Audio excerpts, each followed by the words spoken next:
Loi 30. N'ayez jamais l'air de forcer.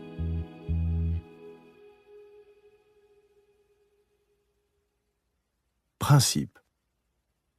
Vos actes doivent paraître naturels et exécutés avec aisance.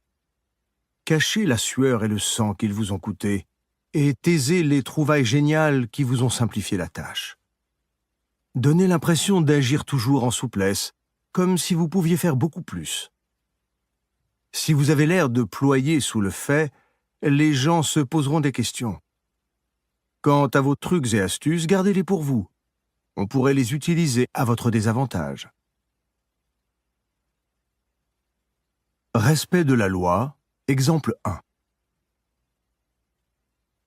La cérémonie japonaise du thé, appelée Chanoyu, a ses origines dans un lointain passé, mais elle atteignit l'apogée de son raffinement au XVIe siècle, à l'époque de son maître le plus renommé, Sen-no Rikyū.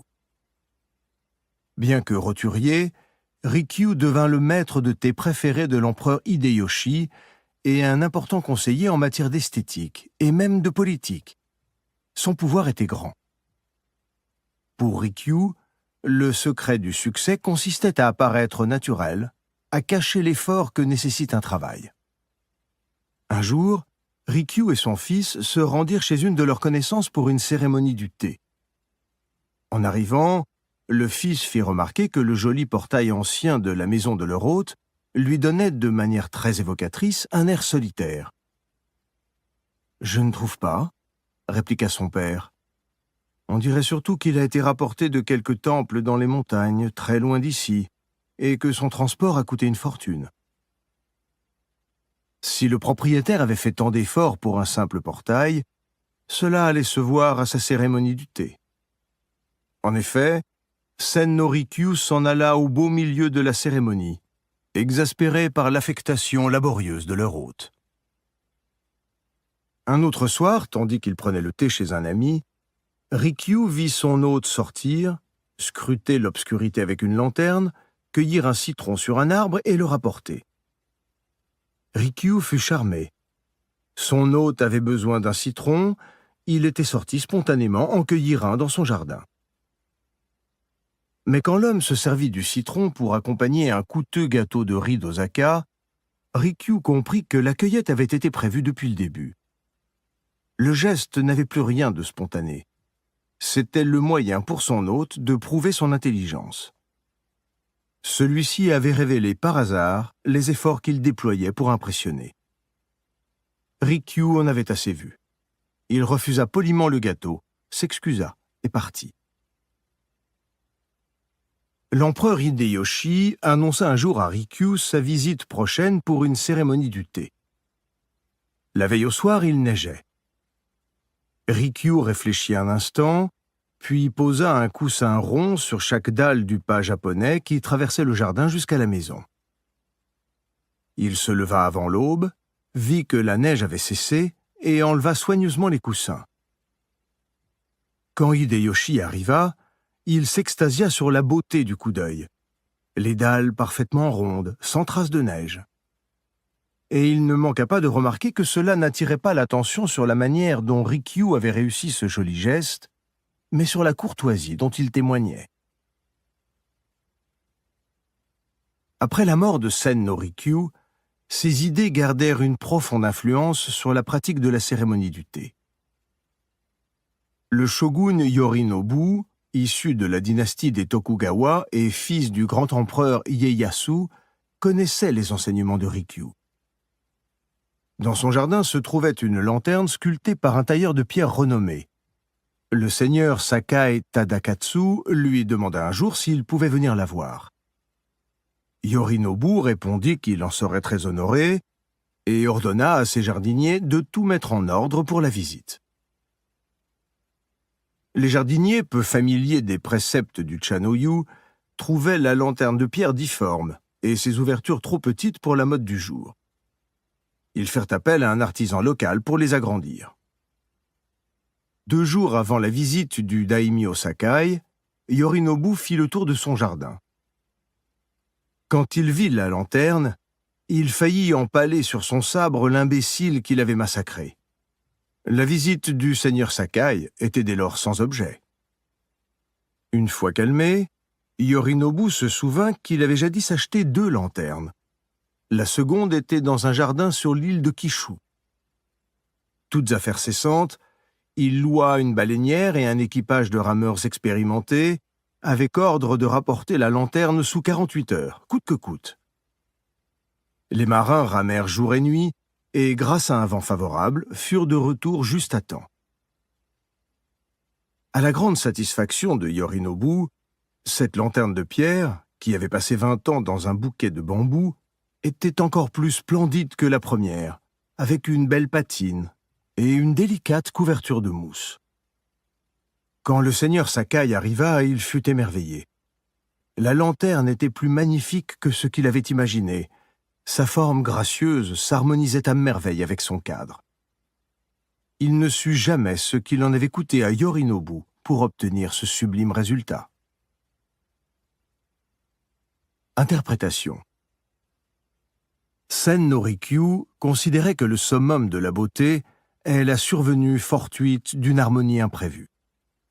Cette beauté vient sans prévenir, sans effort apparent.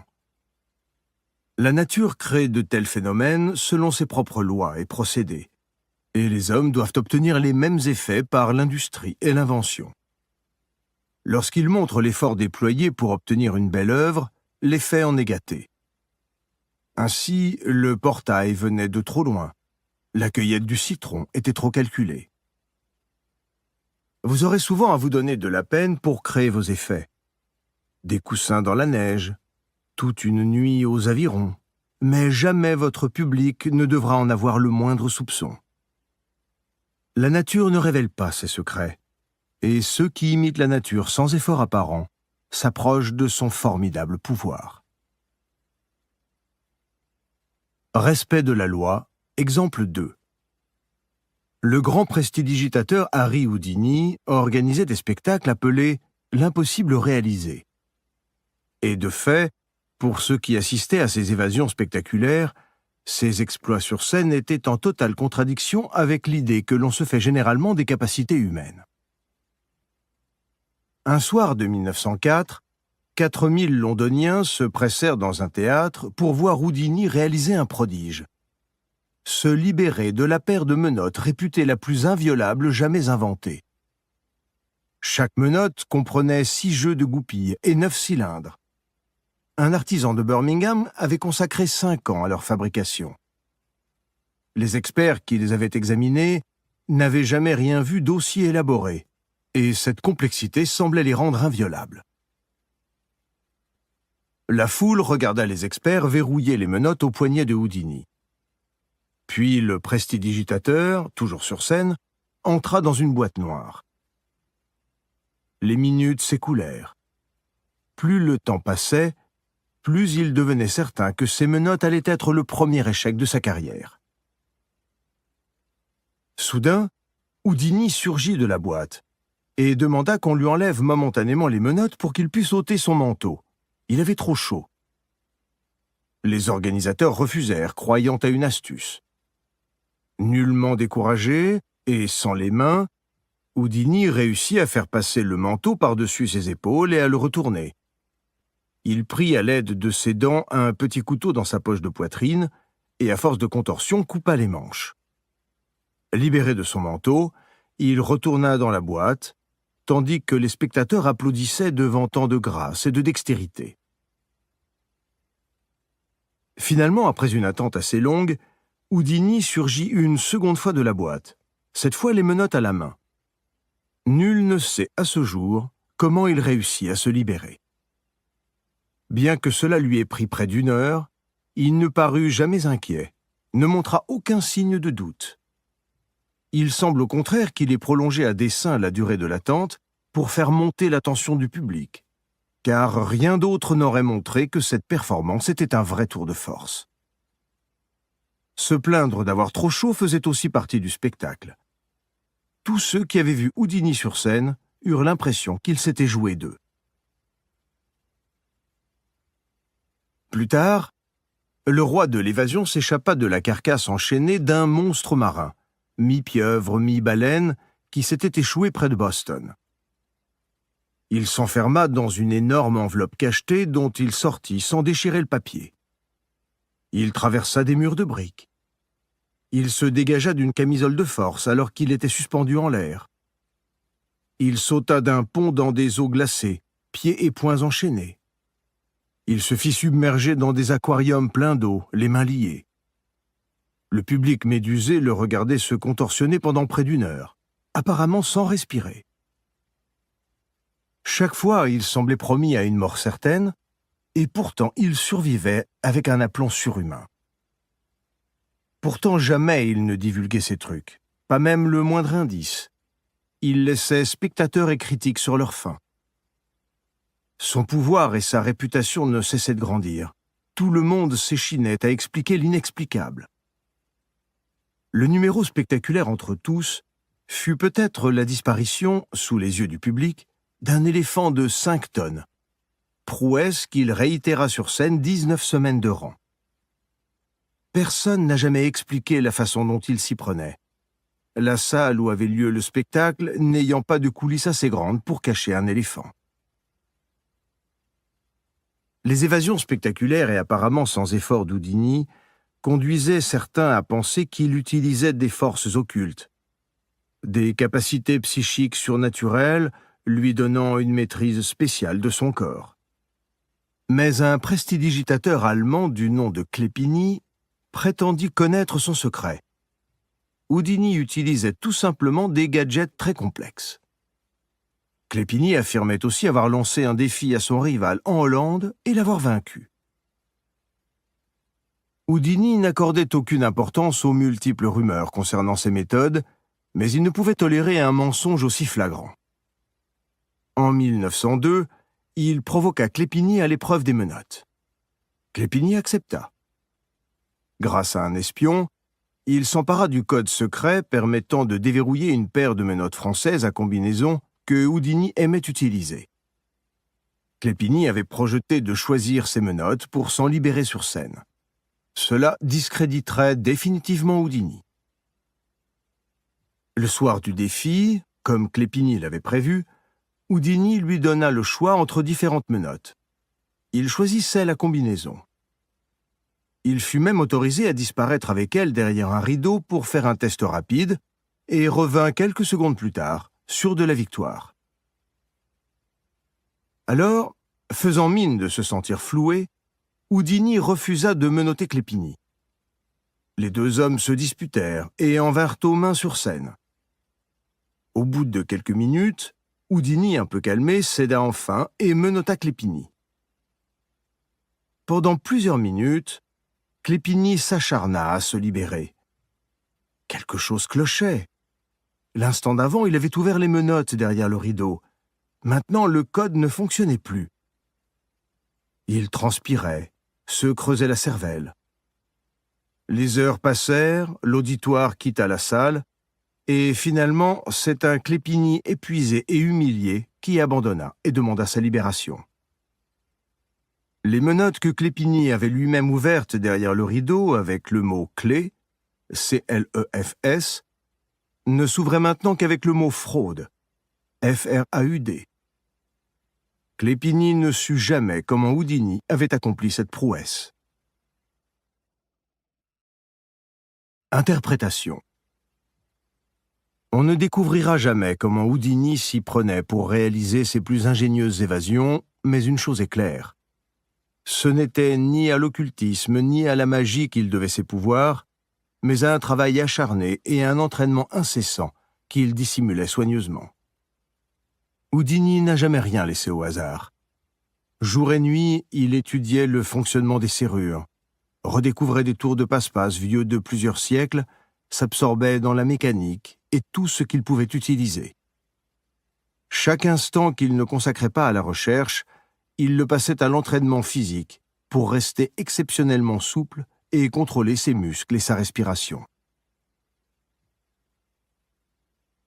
Au début de la carrière de Houdini, un vieux prestidigitateur japonais avec qui il était en tournée lui avait enseigné un très ancien tour.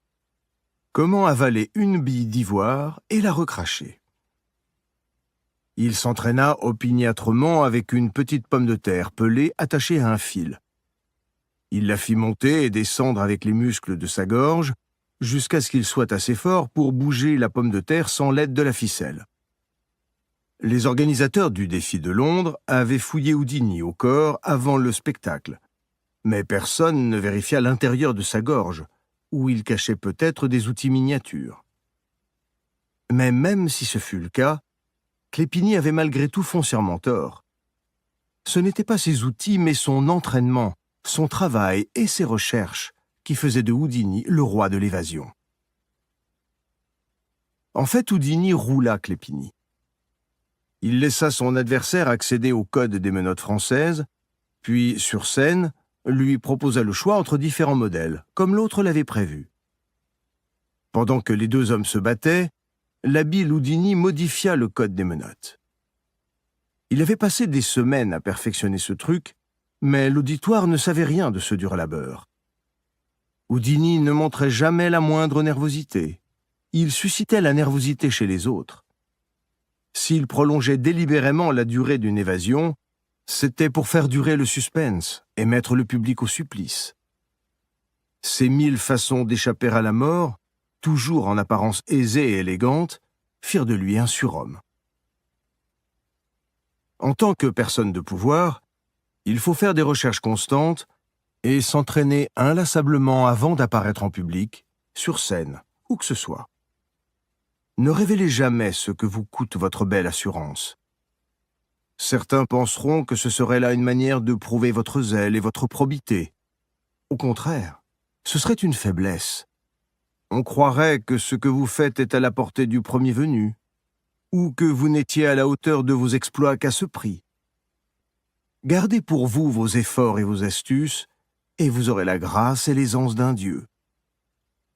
La source du pouvoir d'un dieu n'est jamais révélée. On ne voit jamais que ses effets. On met parfois des heures à écrire un vers, mais s'il a trop travaillé, c'est que le poète a travaillé pour rien. William Butler Yeats, 1865-1939, La malédiction d'Adam. Les clés du pouvoir. Les premières notions qu'eut l'humanité de ce qu'est le pouvoir lui sont venues de rencontres élémentaires avec la nature. Un éclair dans le ciel, une brusque inondation, la vitesse et la férocité d'un animal sauvage. Ces forces-là agissent sans réflexion ni plan. Elles nous remplissent d'une terreur sacrée par leur soudaineté, leur grâce et leur pouvoir de vie et de mort. C'est cette sorte de pouvoir que l'homme a toujours voulu imiter. Par la science et la technologie, l'homme moderne a recréé le pouvoir sublime et fulgurant de la nature, mais quelque chose lui manque. Nos bruyantes machines font entendre leurs efforts. Même les plus habiles créations de la technologie n'ont pas tari notre admiration pour ce qui se fait aisément. Le pouvoir qu'ont les enfants de nous plier à leurs caprices vient du charme dont sont dotées à nos yeux les créatures moins réfléchies et plus gracieuses que nous.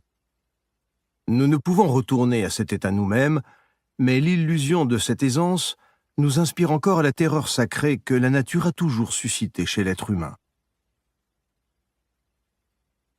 L'un des premiers écrivains européens à exposer ce principe vient d'un milieu on ne peut moins naturel, la cour de la Renaissance. Dans Le Livre du courtisan, publié en 1528, Baldassare Castiglione décrit les manières hautement sophistiquées et codifiées du parfait courtisan. Et pourtant, explique Castiglione, le courtisan doit se comporter avec ce qu'il appelle la sprezzatura, désinvolture qui fait paraître aisées les tâches les plus difficiles. Il conseille ainsi le courtisan. Évitez dans toutes les actions, comme un dangereux écueil, l'affectation, mais usant au contraire d'un certain dédain qui cache l'artifice et qui fait paroître qu'on fait les choses sans presque y penser. C'est de là, je pense, que naît la bonne grâce, parce que chacun se persuade que les actions importantes sont accompagnées de grandes difficultés. De là vient que, si l'on y remarque de la facilité à les faire, on en conçoit de l'admiration. Tous, nous admirons les prouesses extraordinaires, mais si elles sont accomplies avec naturel et grâce, notre admiration n'en est que plus éperdue. L'idée de sprezzatura vient surtout du monde de l'art. Tous les grands artistes de la Renaissance voilaient soigneusement leurs œuvres, qui n'étaient pas exposées au regard avant qu'elles ne soient terminées. Michel-Ange interdisait même au pape de venir voir son travail en cours. Les ateliers d'un artiste de la Renaissance étaient toujours soigneusement fermés, aux mécènes comme aux curieux, non par crainte des imitateurs, mais parce que déflorer les œuvres pendant leur élaboration aurait gâché la magie et l'atmosphère étudiée d'aisance et de beauté naturelle qui les entourait.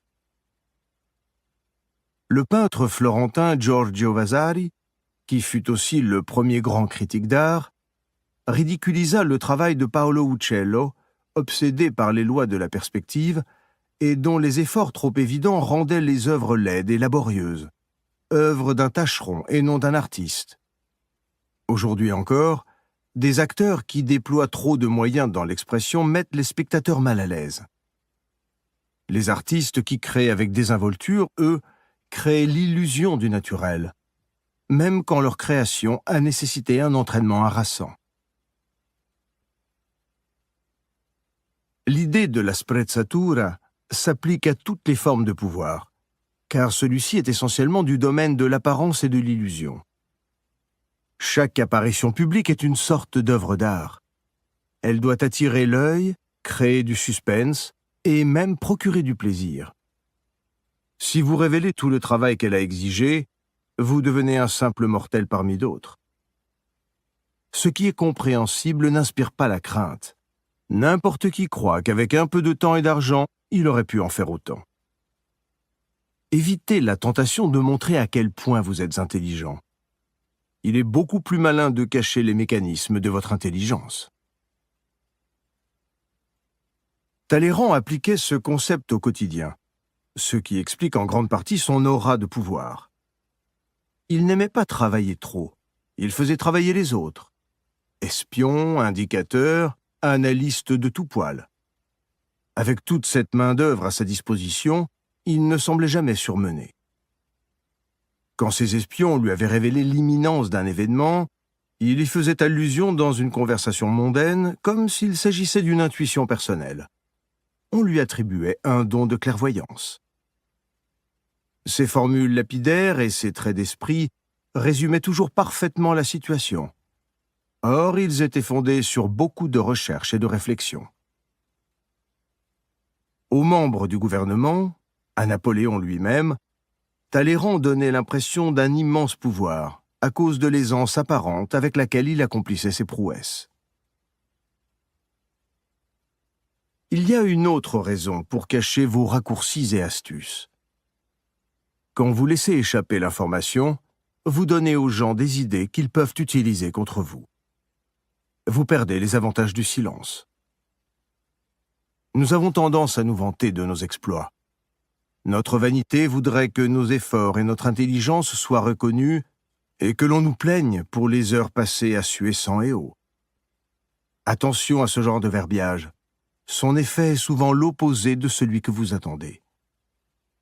Souvenez-vous, plus vos actions sont entourées de mystères, plus votre pouvoir semblera redoutable. On vous croira seul capable de faire ce que vous faites. Le monopole d'un don est source d'un immense pouvoir. Et parce que vous accomplissez vos actions avec grâce et assistance, on finira par penser que vous pourriez même faire mieux si vous vous y mettiez plus sérieusement. Cela suscitera non seulement l'admiration, mais aussi une note de crainte. Rien n'entamera jamais vos pouvoirs, car personne ne pourra en sonder les limites. Image, la course de chevaux. De près, on distingue les muscles tendus, les mains qui tirent sur les rênes, le souffle haletant.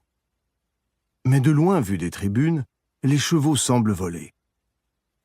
Maintenez les autres à distance pour qu'ils ne voient de vous que l'aisance de vos mouvements. Autorité.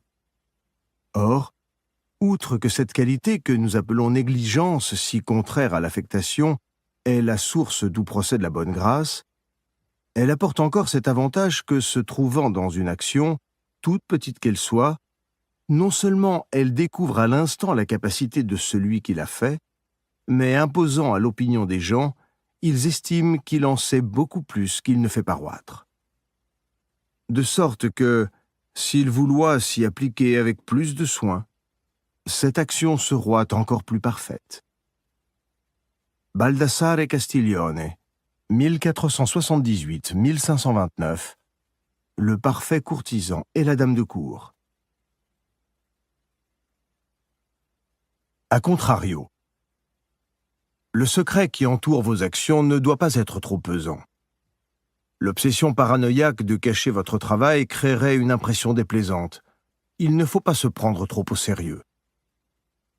Houdini faisait en sorte que le secret de ses astuces semble être un jeu, une partie du spectacle. Ne montrez pas votre œuvre avant qu'elle ne soit finie, certes, mais inutile de construire une ligne Maginot. Vous seriez comme le peintre Pontormo, qui passa les dernières années de sa vie à dissimuler ses fresques et ne réussit qu'à devenir fou. Sachez conserver l'humour et l'autodérision. Révéler les dessous de vos projets peut parfois être utile.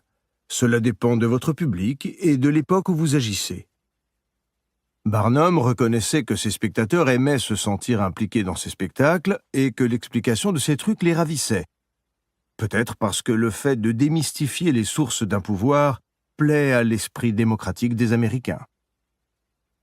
Le public appréciait autant l'humour de l'artiste que sa franchise. Barnum alla même jusqu'à publier ses multiples astuces dans sa fameuse autobiographie, écrite alors qu'il était au sommet de sa carrière. Tant qu'une révélation, partielle, est une démarche soigneusement maîtrisée et non le résultat d'un incoercible besoin de tout dire, elle est suprêmement habile. L'auditoire a ainsi l'illusion d'être intelligent et mis au parfum, même si l'essentiel de ce que vous faites lui demeure caché.